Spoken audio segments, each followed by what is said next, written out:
BLM, Kerala, Tamil Nadu, Pondicherry. CPI സംസ്ഥാന secretary Binoy വിശ്വത്തിനെതിരെയും മുൻ മന്ത്രി ജെ ചിഞ്ചുറാണിക്കെതിരെയും രൂക്ഷ വിമർശനം. കൊല്ലം ജില്ലാ കൗൺസിലിലാണ് വിമർശനമുയർന്നത്. CPI സംസ്ഥാന സെക്രട്ടേറിയറ്റ് പിരിച്ചുവിടണമെന്നും ആവശ്യപ്പെട്ടിട്ടുണ്ട്. CPI സംസ്ഥാന സെക്രട്ടറി ബിനോയ് വിശ്വത്തിന്റെ സാന്നിധ്യത്തിലായിരുന്നു വിമർശനമുയർന്നത്. സംസ്ഥാന സെക്രട്ടറി ഉപജാപക സംഘത്തിന്റെ പിടിയിലാണെന്നും തെരഞ്ഞെടുപ്പ് ഫലം അവലോകനം ചെയ്യാൻ ചേർന്ന കൗൺസിൽ യോഗത്തിൽ അംഗങ്ങൾ തുറന്നടിച്ചു. CPI സംസ്ഥാന സെക്രട്ടറി ബിനോയ് വിശ്വം ഉപജാപക സംഘത്തിന്റെ പിടിയിലാണെന്ന് ജില്ലാ കൗൺസിലിൽ വിമർശിച്ചു. ബിനോയ് വിശ്വത്തിന് സ്വതന്ത്ര തീരുമാനമില്ലെന്നും ഉപജാപക സംഘങ്ങൾ പറയുന്നതാണ് അദ്ദേഹം കേൾക്കുന്നതെന്നും നേതാക്കൾ പറഞ്ഞു. തെരഞ്ഞെടുപ്പിലെ ദയനീയ പരാജയത്തിന് കാരണം സംസ്ഥാന സെക്രട്ടേറിയറ്റാണ്. പ്രതിപക്ഷ നേതാവിന്റെ മകൾ വീണ വിജയനെ പിന്തുണയ്ക്കേണ്ട കാര്യമില്ലെന്നും ഇഡിക്കെതിരെ സമരത്തിന്റെ CPI പിന്തുണയ്ക്കാൻ പാടില്ലായിരുന്നു.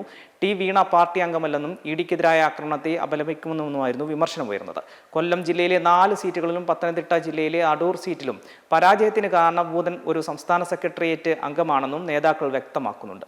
അതേസമയം കൗൺസിൽ യോഗത്തിൽ മുൻ മന്ത്രി ജെ ചിഞ്ചുറാണിക്കെതിരെയും രൂക്ഷ വിമർശനം ഉയർന്നു. ചിഞ്ചുറാണി പാർട്ടി നേതാക്കളെ പോലും അറിയില്ല. ഒരു CPI ഏരിയ കമ്മിറ്റി അംഗത്തിന്റെ അടുത്ത് ചിഞ്ചുറാണി 3 തവണ വോട്ട് ചോദിച്ചു. പാർട്ടി നേതാക്കളെ പോലും അവർക്ക് അറിയില്ലായിരുന്നു. ഭരണം ലഭിക്കരുതെന്ന് ഒരു വിഭാഗം പ്രവർത്തകർ ആഗ്രഹിച്ചു. ഭരണമുള്ളപ്പോൾ പദവി ഇഷ്ടക്കാർക്ക് വീതിച്ചു നൽകി. സുപ്രധാന തസ്തികയിൽ നിന്ന് വിരമിച്ച വ്യക്തിക്ക് ഉടൻ തന്നെ മറ്റൊരു സുപ്രധാന പദവി നൽകി. ചിലർക്ക് മാത്രം പദവികൾ കിട്ടുന്നതിനാൽ ഭരണം ലഭിക്കാതിരിക്കുന്നതാണ് നല്ലതെന്ന് ഒരു വിഭാഗം പ്രവർത്തകർ ചിന്തിച്ചുവെന്നും അംഗങ്ങൾ തുറന്നടിച്ചു.